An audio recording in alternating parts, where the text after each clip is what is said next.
Hi అండి. ఈరోజైతే మనకు ఒక కస్టమర్ 21st డే పాపకి లంగా బ్లౌజ్ కానీ ఫ్రాక్ కానీ స్టిచ్ చేయమని మనకి శారీలో మిగిలిపోతుంది కదా బ్లౌజ్ పీసు, అది ఇచ్చారనమాట. రెండు, ఒకటి వచ్చేసి ఇలా పర్పుల్ కలర్కి బార్డర్ ఉంది, బ్లౌజ్ పైన యూస్ చేయమని చెప్పేసి ఈ కొంచెం రామగ్రీన్ టైప్లో ఉందన్నమాట, అది ఇచ్చారు మనకి. అలాగే మనకి రామగ్రీన్ టైప్లో ఉన్న చిన్న బార్డర్ పీస్ ఉంటుంది కదా, అది కూడా మనకి ఇచ్చారనమాట.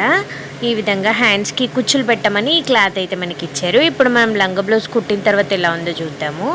ఇదైతే పాపకి లంగా కుట్టానండి. పైన కొంచెం క్లాత్ ఎక్కువ మిగిలిందని చెప్పేసి అదే బాడీ పార్ట్గా వేశాను. పిల్లలు పడుకొని ఉంటారు కాబట్టి వాళ్ళకు కుచ్చుకోకుండా షోల్డర్ పైన ఉక్స్ అయితే వేశాను. లంగకు ఇంకా బ్లౌజ్కి మనకి ఆ బార్డర్ క్లాత్ ఇచ్చారు కదా, దాంతో అయితే ఇలా ఫ్రిల్ హ్యాండ్స్ పెట్టేశాను. ఫ్రంట్ ప్లెయిన్గా కనిపిస్తుంది బ్లౌజ్ అని చెప్పేసి దానికైతే లెహంగా కలర్తో బౌ అయితే స్టిచ్ చేశాను అనమాట. మీకు ఎలా అనిపించిందో నాకు చెప్పండి.